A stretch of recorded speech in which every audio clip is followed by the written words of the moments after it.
8주 동안 주님의 기도에 대해서 함께 말씀을 배우고 있습니다. 오늘 마지막 시간이고요. 시험과 악이라고 하는 제목으로 말씀을 나눕니다.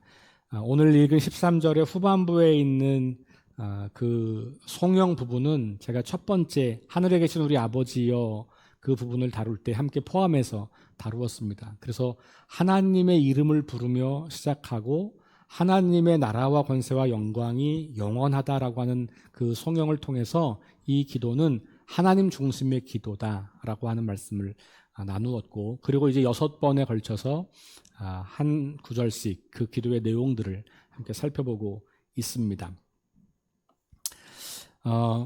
요한복음 17장 15절에 보면 예수님께서 요한복음의 기록에 의하면 예수님께서 이제 잡히시기 전에, 십자가를 지시기 전에 잡히시잖아요. 그 잡히시기 전에 제자들을 위해서 기도하는 기도가 길게 나옵니다. 17장 전체가 예수님의 기도예요. 본인은 이제 세상을 떠나게 되는데 남아있는 제자들을 위한 기도입니다. 그 기도 가운데 15절 말씀이 이렇게 되어 있습니다. 내가 비옵는 것은 그들을 세상에서 데려가시기를 위함이 아니요 다만 악에 빠지지 않게 보전하시기를 위함이니이다. 이렇게 기도해요. 예수님께서는 세상을 떠나실 때 제자들을 다 데리고 가는 게 아니고 제자들을 땅에 남겨두신 채로 가시잖아요. 그래서 이 제자들을 위해서 기도하시는 건데 그 기도의 내용 가운데 아주 중요한 부분이 악에 빠지지 않기를 위해서 기도하는 거예요. 예수님과 함께 동행할 때에는 예수님과 곁에 있기 때문에 그나마 괜찮았지만 이제 예수님 없이 이들이 삶을 살아가야 하는 그때에 이들이 악을 이기고 승리할 수 있으려면 이게 쉬운 일이 아니다. 예수님 그걸 아신 거죠. 그래서 그렇게 제자들을 위해 기도를 하신 거예요. 오늘 우리가 보게 되는 주님의 기도 가운데 있는 우리를 시험에 들지 말게 하시고 악에서 구하소서라고 하는 기도도 동일한 맥락이죠. 예수님께서 우리에게 기도를 가르치시면서 마지막으로 이런 기도를 하라고 가르치시는 거예요. 이 세상을 살아가는 동안에 시험이 있을 것인데 그 시험에 들지 않기를 위해서 기도해라. 이 세상을 살아가는 동안에 악한 자들의 공격이 있을 텐데 그 공격으로부터 무너지지 않기를 위해서 기도해라. 이렇게 우리에게 당부하고 있는 것이죠. 이 기도가 우리한테 정말 중요한 기도인 것은 우리가 이 땅을 살아가는 동안에 시험과 악의 공격이 없는 때가 사실 별로 없기 때문에 그래요.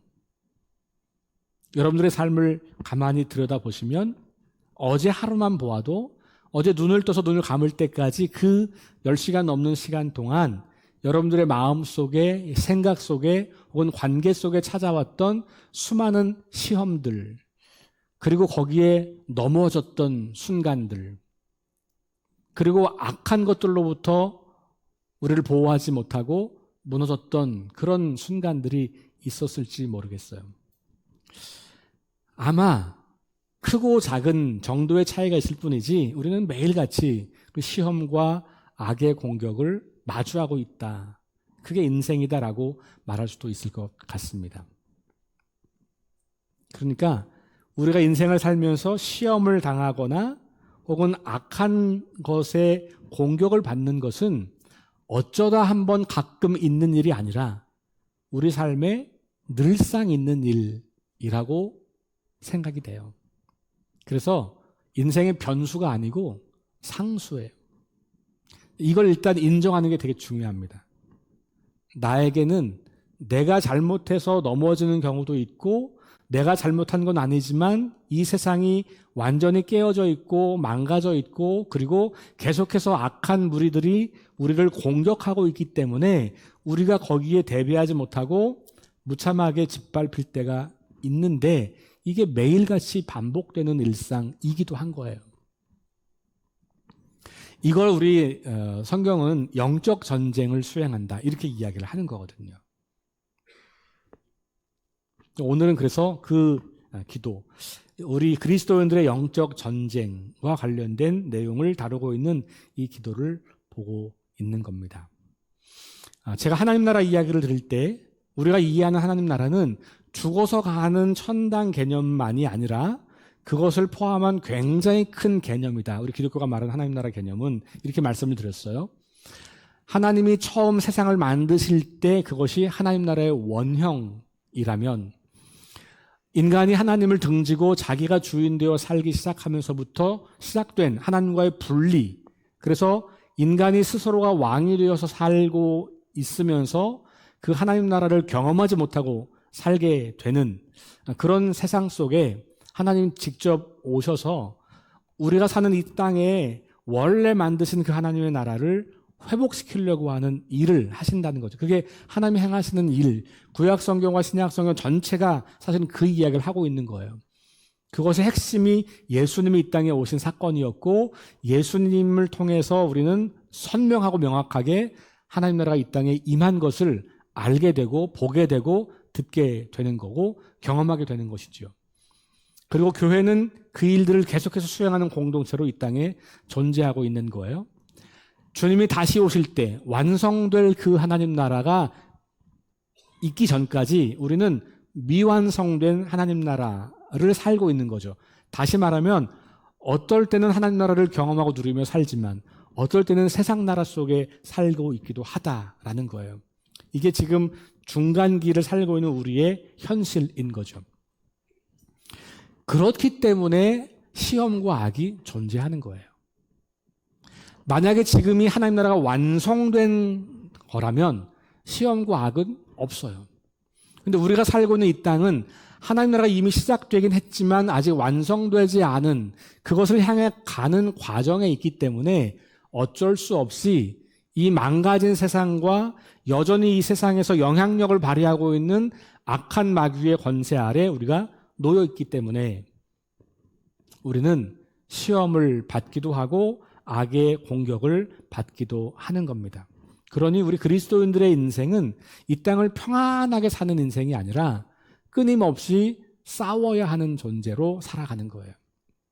이걸 명확하게 인정하고 인식할 때 우리는 이 땅에서 새로운 존재, 하나님 나라 백성이 된 새로운 존재답게 이 땅을 살아가게 되는 거죠.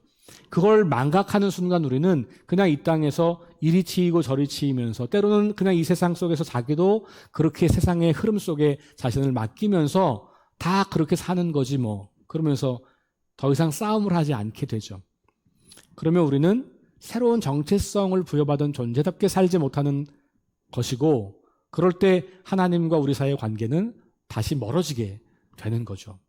이것이 성경 전체가 우리에게 말하고 있는 인생, 이 세상, 우리의 삶의 역사를 말하고 있는 거죠.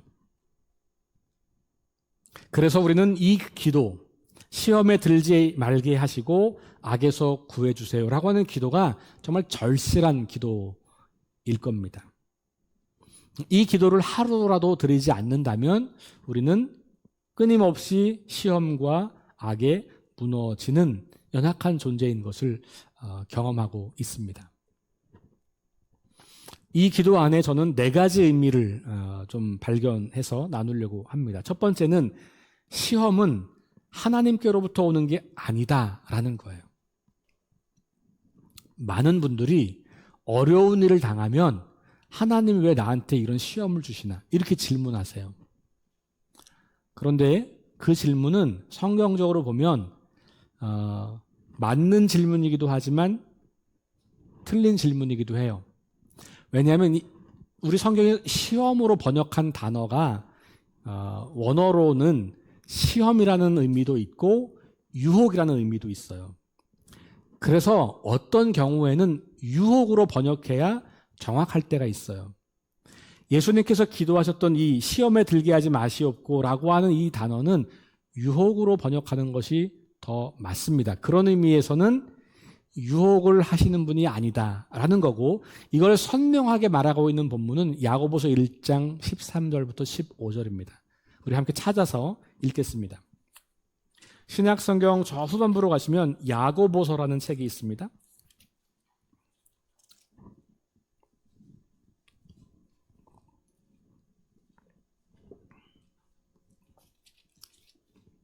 야고보서 1장 13절부터 15절 말씀을 우리 다 함께 읽겠습니다. 사람이 시험을 받을 때에 내가 하나님께 시험을 받는다 하지 말지니 하나님은 악에게 시험을 받지도 아니하시고 친히 아무도 시험하지 아니하시느니라. 오직 각 사람이 시험을 받는 것은 자기 욕심에 끌려 미혹됨이니 욕심이 잉태한즉 죄를 낳고 죄가 장성한즉 사망을 낳느니라. 아멘. 그러니까 오늘 이 야고보가 우리에게 주시는 말씀은 우리가 시험을 받을 때 그 시험은 악한 자가 우리를 넘어뜨리려고 주는 유혹이다라는 의미에서 시험인 거, 이 단어는. 그러니까 이 단어를 히브리어로는 시험, 유혹이 다 있는데 우리말 번역으로는 유혹으로 했어야 사실은 더 좋은 번역이라는 말이에요. 영어 성경으로 보면 유혹이라고 되어 있습니다. 예수님의 기도 우리를 시험에 들게 하지 마시옵고, 여기도 마찬가지로 이거 tempted라고 하는 동사를 쓰고 있거든요. 유혹받다는 말이에요. 물론 시험, 하나님 우리를 시험하실 때가 있어요. 근데 이 시험은 우리를 무너뜨리려는 목적이 아니라 뭐예요? 우리를 성장하게 하려는 목적이죠. 그러니까 우리의 믿음을 더욱더 견고하게 하는 어떤 훈련의 과정으로서 우리에게 시험하는 경우가 있어요. 아브라함을 시험하신 것처럼 아들을 바치라고. 그런 게 있어요. 그런데 성경에 나오는 시험이라는 단어에 가만히 보면 유혹한다는 의미가 담겨 있는 거예요. 여기서는 유혹으로 이해를 하셔야 되고, 주님의 기도에서도 우리가 유혹에 빠지지 않기를 기도하는 그런 기도라고 이해하시면 됩니다. 그래서 유혹을 의미하는 그 시험은 하나님에게서 나오는 게 아니다라는 거죠. 그리고 뭐 때문에 나온다고? 이 야고보서 말씀은 우리 마음속에 있는 욕심 때문에, 욕심에 이끌려서 우리가 그 유혹에 넘어가는 거다라는 말이에요. 그러면서 이 야고보서가 우리에게 권면하는 것은 뭐냐면 그 욕심이 결국은 죄를 낳고, 그리고 그 죄가 우리에게 사망을 낳는다, 이렇게 이야기를 하는 거죠. 사망은 목숨이 끊어지는 죽음이라기보다는 하나님과의 관계가 단절되는 걸 말하는 거예요. 그러니까 우리가 욕심에 이끌려서 시험을 받게 될 때, 거기에 무너질 때 하나님과의 관계가 단절되는 것을 우리는 경험하게 되죠. 그러니까 시험이 올 때 이것이 하나님의 나라를 성장시키기 위해서 주시는 훈련의 과정인 것인지, 아니면 마귀가 나를 유혹해서 나를 넘어뜨리려고 하는 것인지를 우리가 잘 볼 필요가 있다는 거예요.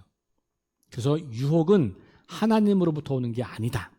그리고 내 욕심이 그것과 결합되면 그것이 죄를 향해서 가게 되더라, 이렇게 보게 되는 거죠. 하나님이 우리의 믿음을 시험하시긴 하지만 우리가 넘어지도록 유혹하는 분은 아니라는 것을 기억할 필요가 있습니다. 우리가 넘어졌을 때 그러면 하나님이 우리를 넘어뜨린 게 아니라 내가 넘어졌다는 거죠. 내가 유혹을 받아서 이 유혹을 물리치지 못하고 내 마음에 있는 욕심이 나를 움직이게 한 거죠. 그럼 다시 돌아가면 이 욕심은 뭐냐? 하나님께서 처음 우리를 만드셨을 때의 그 하나님의 형상이 아니라 하나님을 거절하고 배반하고 내가 주인 되기 시작하면서부터 생겨난 깨어진 타락한 성품이에요. 그래서 그 욕심이라고 하는 것은 다른 말로 말하면 내가 내 인생의 주인이라고 주장하는 것이에요. 그래서 다른 사람이 나를 통제하는 게 극도로 싫잖아요, 우리는. 그렇죠? 여러분 다 누가 나를 통제하려고 하면 엄청 싫어하잖아요. 우리 안에 타락한 본성인 거예요. 그런데 그것이 여전히 남아있는 거죠, 우리 안에. 구원받은 백성이지만 하나님 나라를 누리며 살지만 여전히 우리 안에 아직 완성된, 완전히 회복된 그 형상이 아니고 깨어져 있는, 점점 보완되고 회복되고 치유되어 가고 있지만 아직은 여전히 우리를 괴롭히는 그 자기 중심성이 여전히 남아있는 거고, 그것이 바로 욕심으로 우리에게 작동하게 되는 것이죠. 그래서 우리가 그 욕심이 우리를 이끌고 갈 때 우리가 넘어지게 된다라는 겁니다. 결국은 하나님 나라 백성으로 이 땅을 살아가지만 여전히 아직 완성되지 않은 하나님 나라를 살고 있기 때문에 어쩔 수 없이 그런 우리의 모습을 발견하게 되는 거다라고 보는 거죠. 자, 그러면 시험에 들게 하지 마시옵고 라고 하는 이 기도를 우리가 드릴 때 내 안에 있는 욕심을 다루는 기도인 거예요. 자기 중심성을 다루는 기도인 거예요. 내 마음대로 인생이 되지 않는 것에 대해서 다루는 기도예요.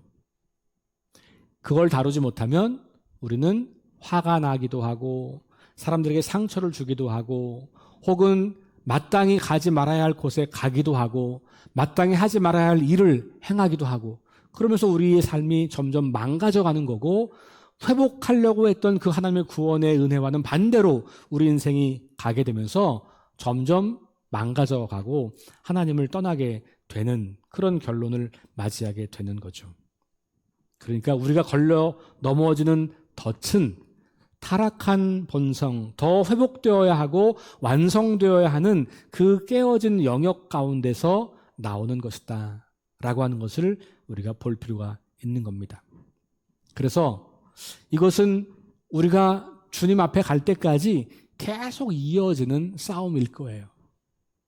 매 순간이 어쩌면 우리 안에 있는 죄된 본성이 자꾸 우리에게 나타나서 우리를 유혹하고 있기 때문에 그런 것이죠. 하나님 나라와 세상 나라 사이에서 우리는 싸우고 있는 것이고 변화된 나의 모습과 아직 덜 변화되지 않은 옛 모습이 서로 싸우고 있는 것이고 하나님의 자녀로서의 나의 본성과 죄의 자녀로서의 옛 본성이 충돌하고 있는 것이고 우리가 그런 세상을 살고 있다는 거고 작게는 우리 마음속에서 크게는 이 세상 속에서 그런 일들이 매일같이 벌어지고 있다는 겁니다. 그러니 예수님은 이 기도를 하라고 가르치시는 거죠. 이렇게 기도하며 의식하며 깨어서 살아가지 않는 한 우리는 망가지게 되어 있다는 겁니다. 그러니까 우리를 시험에 들게 하지 마옵시고 라고 하는 기도는 하나님 죄로 망가져서 타락했던 그 옛 본성대로 내가 돌아가지 않기를 원합니다 라는 기도예요. 정말 간절한 기도죠. 우리는 자칫하면 자꾸 돌아가려고 하잖아요. 내가 모든 것을 통제해야 한다는 생각에서 벗어나서 하나님께 내 삶의 통제권을 드리겠습니다 라는 기도이기도 한 겁니다. 이렇게 매일 기도함으로써 마주하는 유혹에 넘어지지 않는 성도들이 될 수 있기를 주의 이름으로 축원합니다. 두 번째, 오늘 이 기도에서는 악한 세력이 분명히 존재한다는 것을 우리가 배울 수 있어요. 악에서 구하소서라고 말하잖아요. 근데 여러분 성경에 거기 악이라고 하는 단어 앞에 각주가 붙어 있을 겁니다. 각주를 찾아가서 읽어보시겠습니다. 자, 마태복음 6장 13절로 돌아가서 자, 악에서 그 악 앞에 각주가 있죠. 자, 내려가서 읽으면 뭐라고 읽을까요? 한번 읽어볼까요? 시작. 또는 악한 자에게서도 라고 되어 있어요. 그러니까 번역을 두 가지로 다 할 수 있다는 거예요. 악에서라고 번역할 수도 있고 악한 자로 번역할 수도 있다는 겁니다. 그러니까 성경은 악을 어떤 추상적 개념으로 갖고 있는 게 아니고요. 인격적 실존으로 보고 있는 거예요. 우리가 그걸 부를 때 사탄, 마귀라고 부르는 거죠. 물론 이렇게 모양이 있어서 막 머리에 뿔 나고 뭐 창 들고 이런 존재는 아니지만 그러나 실제하는 존재, 영적으로 실제하는 존재. 그래서 우리에게 그 실제하는 악한 세력과 악한 무리가 우리를 공격하고 있다라는 것을 기억하는 겁니다. 우리가 보이지 않지만 하나님, 성령님을 믿고 있다면 악한 마귀의 존재도 믿는 것은 당연한 겁니다. 그러니까 악을 어떤 추상적 개념 혹은 선의 부재의 개념 이렇게 철학적으로 이해할 게 아니라 인격적 존재로 이해하면 우리가 훨씬 더 그 악을 대항할 때 조금 더 생생하죠. 없는 존재가 아니라 분명히 존재한다는 거죠. 군인들에게 아주 중요한 것 중에 하나는 뭐냐면 대적관이에요. 대적관. 대적관은 뭐냐면 누가 나의 적이냐가 분명한 거예요. 그러니까 이 전방에 있는 우리 용사들이 저 철책 너머에 있는 북한군이 우리의 주 적이라고 생각하지 않으면 어떻게 할까요? 경계 근무할 필요가 없는 거예요. 아니, 적이 아닌데 왜 경계 근무를 해요? 그렇잖아요. 근데 쟤네들이 언제든지 우리를 다시 공격할 수 있다. 쟤네는 우리의 적이다라고 생각해야 그 경계 근무 자세가 달라지는 거예요. 우리 군이 존재하려면 이 대적관이 분명해야 돼요. 물론 북한 주민들과 북한 일반 사람들은 우리가 긍휼히 여기고 사랑해야 되지만 이 북한을 통해서 우리를 공격하려고 하는 그 공산 이 정부 세력, 군, 이건 우리가 경계해야 될 적으로 마땅하게 여겨야 되잖아요. 이게 이제 혼란하면 대적관이 흔들리는 거고 그러면 군의 존재 의미를 상실하는 거거든요. 마찬가지로 내 눈앞에 적이 있다는 것을 인정하지 않으면, 다시 말하면 지금도 나를 공격하려고 하는 영적인 적이 내 눈앞에 있다는 것을 모르고 살면 그럼 우리는 늘 넘어질 수밖에 없어요. 경계를 제대로 하지 않으면 적의 공격을 막아낼 재간이 없어요. 경계 근무를 하지 않고 잠자고 있으면 다 죽는 거예요. 우리의 영적 상태가 혹시 그런 상태가 아닌가? 마귀는 우리를 향해서 끊임없이 달려오고 우리를 끊임없이 공격하려고 하는데 우리는 아이 그런 게 어딨어. 세상 다 그런 거지. 대충 그냥 살면 되는 거지. 아이 그냥. 이렇게 우리가 살고 있다면 우리 매일 마귀의 밥이 되는 거죠. 그래서 악한 자라고 하는 이 단어, 악에서 구하소서, 이게 추상적 철학적 개념이 아니라 실존하는 영적 세력이다 라고 우리가 이해하는 것이 굉장히 중요합니다. 그래서 이 사탄 마귀의 공격으로부터 우리를 보호하는 것이 아주 중요한 일이에요.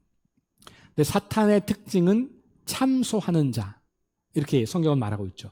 참소한다는 말은 거짓말로 고소한다는 말이에요. 여러분 억울한 일을 당해본 적이 있어요? 누가 억울하게 여러분을 고소해? 제가 지난주 제가 말씀드렸죠? 저는 억울하게 고소당한 일이 있어요.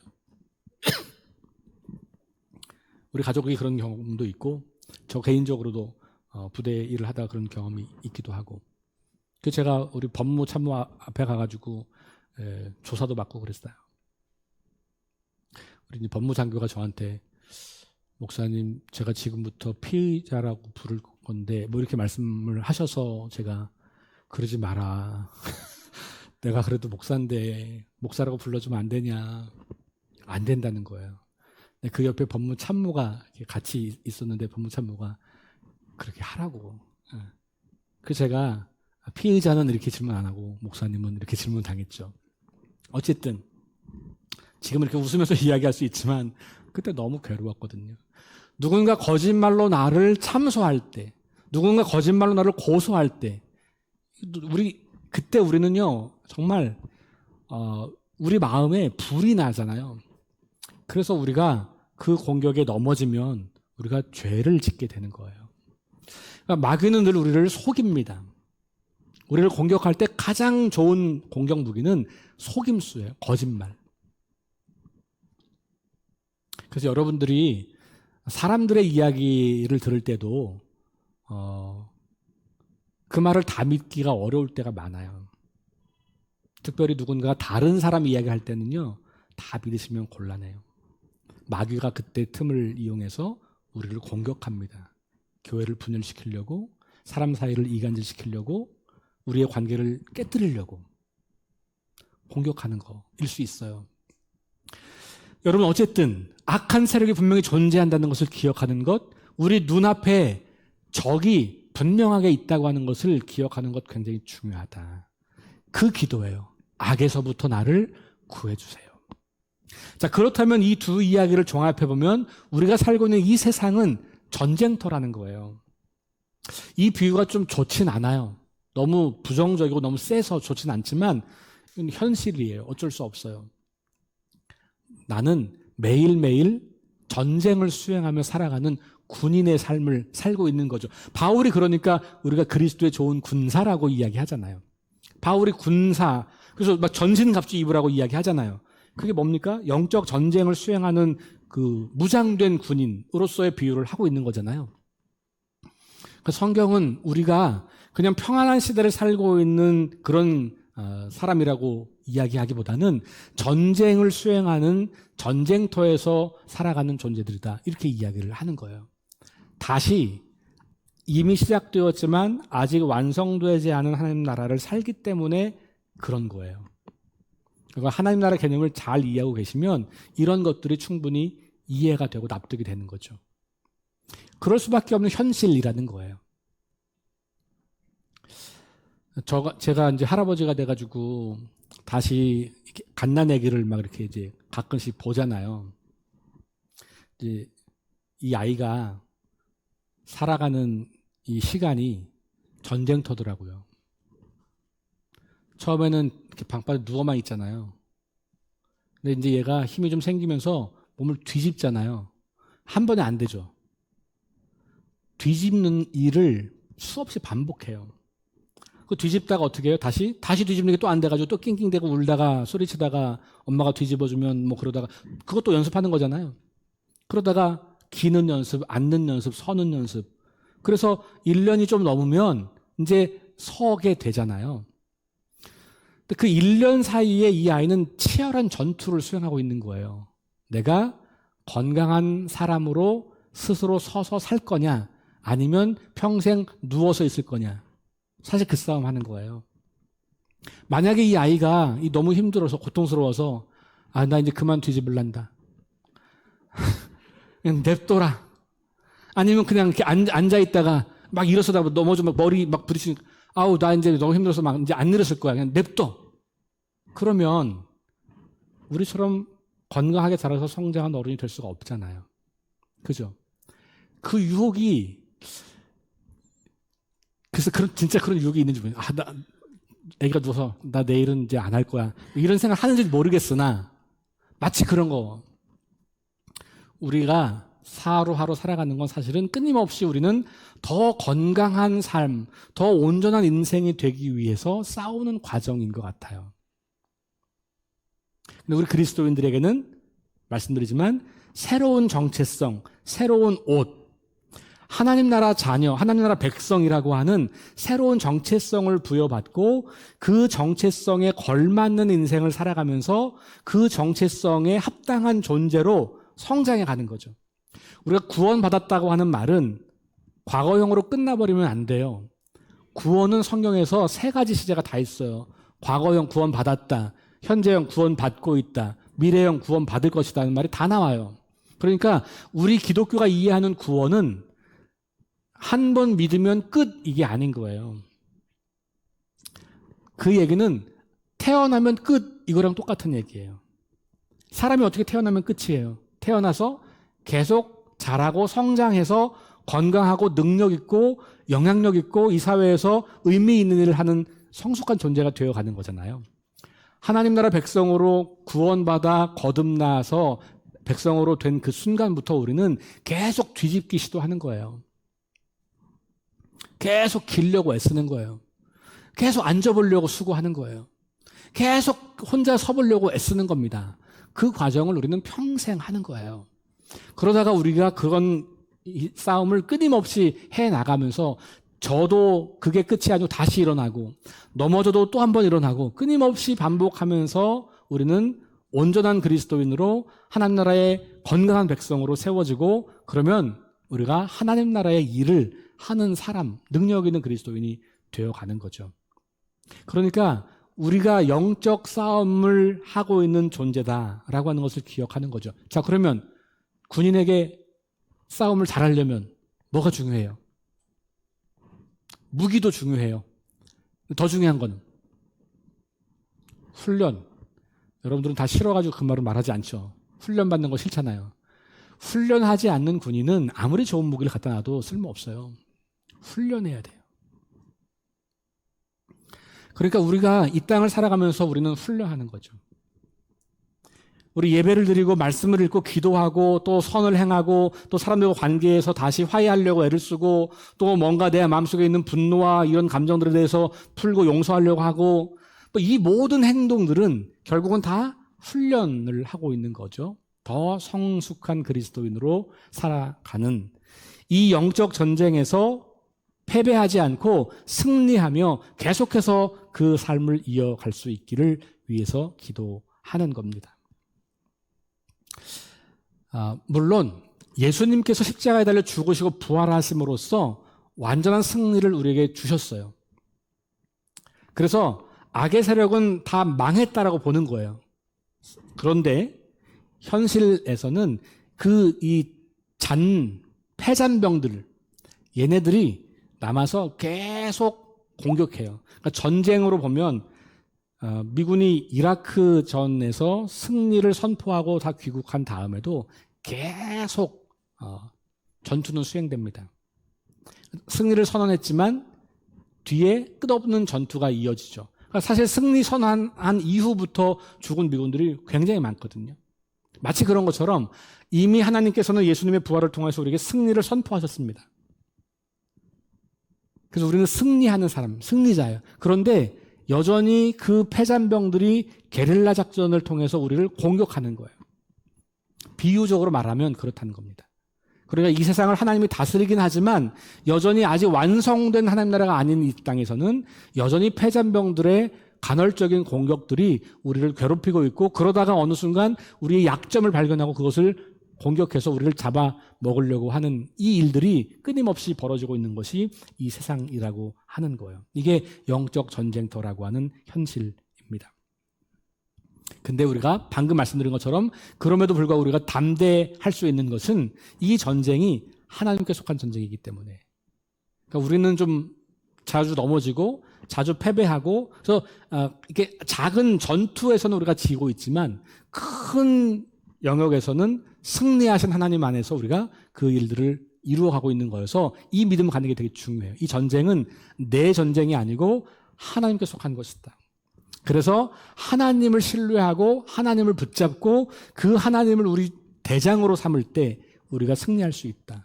그러니 우리가 내 싸움을 하는 것은 분명하지만 그러나 그것이 나 혼자만의 싸움이 아니라 하나님이 주시는 방법과 하나님이 주시는 지혜와 하나님의 작전과 하나님의 전술을 가지고 싸우는 거죠. 하나님의 무기를 가지고 싸우는 거죠. 그럴 때 우리는 이겨요. 근데 세상 무기를 가지고 세상 전술 가지고 세상 방법으로 싸우면 백전백패. 그래서 이 전쟁은 하나님께 속한 것이고 우리는 따라서 하나님을 지휘관으로 모시고 그 하나님을 대장으로 모시고 그 하나님으로부터 오는 방법과 지혜를 구하며 싸워야 하는 거예요. 그러면 우리에게 승리가 있다는 겁니다. 훈련을 잘 받는다고 하는 말은 그 전술과 작전에 능통해지는 거거든요.